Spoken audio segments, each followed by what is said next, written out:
বন্ধুরা আসসালামু আলাইকুম। এই সিম কিন্তু এইভাবে রান্না করে খাইলে কিন্তু অনেকটাই ভালো লাগে। তাহলে চলো বন্ধুরা রান্নায় চলে যাই। চৈত্র মাসের সিম, শীতের দিনের সিম হইলে আরও সুন্দর দেখা যাইতো। আর আমার ভিডিওটা প্রথম থেকে শেষ পর্যন্ত সবাই দেখে নিও। এই বন্ধুরা এই যে দেশি আলু, এই দেশি আলুগুলো দিয়ে দেবো।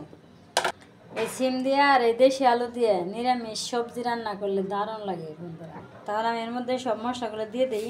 বন্ধুরা জাল জাল করবো। কাঁচা পাকা কাঁচামরিচ দিয়ে দিলাম, পেঁয়াজ দিয়ে দিলাম। যেহেতু পেঁয়াজ আমার পরে লাগবে ওই জন্য কম করে দিলাম। একটু আদা জিরা বাটা দিয়ে দিলাম, একটু রসুন বাটা দিয়ে দিলাম। বন্ধুরা এখন আমি আর বাকি মশলাগুলো এক এক করে দিয়ে দিব।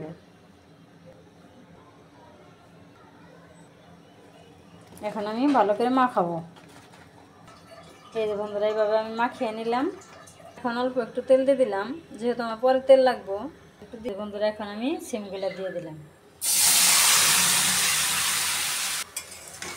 এখন আমি সুন্দর করে কষিয়ে নেব। এইভাবে আমার মতো রান্না করে খাবে, দেখবে অনেক ভালো লাগবে। এখন একটু ঢাকনা দিয়ে ঢেকে দেবো। দেখি ঢাকনাটা তুলে কী অবস্থা। অনেক সুন্দর গ্রান বেড়েছে, না খাইলে বুঝতে পারবো না যে এটার কী স্বাদ বা কী মজা। এই দেখো বন্ধুরা অনেক সুন্দর করে কষিয়ে নিলাম। এখন আমি অল্প একটু ঝোল দিয়ে দেবো। এখন অল্প একটু ঝোল দিয়ে দেবো, বেশি ঝোল দেবো না, কারণ অনেক ভালো করে কষিয়ে নিয়েছি। এখন একটু নাড়াচাড়া দিয়ে দিই। হয়ে গেল বন্ধুরা, এখন আমি নামিয়ে বাগার দিয়ে দেবো। আমি ঢেলে নিব। কড়াই দিয়ে দিলাম চুলায়, তেল দিয়ে দিলাম, কিছু আস্ত জিরে দিয়ে দিলাম।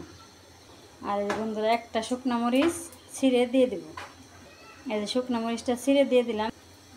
এখন পেঁয়াজ দিয়ে দিলাম। হয়ে গেল। এখন আমি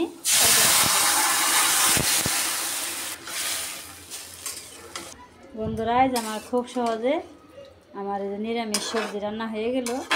এখন আমি নামিয়ে নেব। দেখো বন্ধুরা আমার নিরামিষ সবজি নামিয়ে নিলাম। এই যে চৈত্র মাসের সিম, এই সিম আর দেশি আলুর রেসিপি কেমন হলো অবশ্যই কমেন্ট করবে। তাহলে আজকের ভিডিও এখানে রেখে দিলাম। সবাই ভালো থাকবে, সুস্থ থাকবে, সাবধানে থাকবে। আল্লাহ হাফেজ।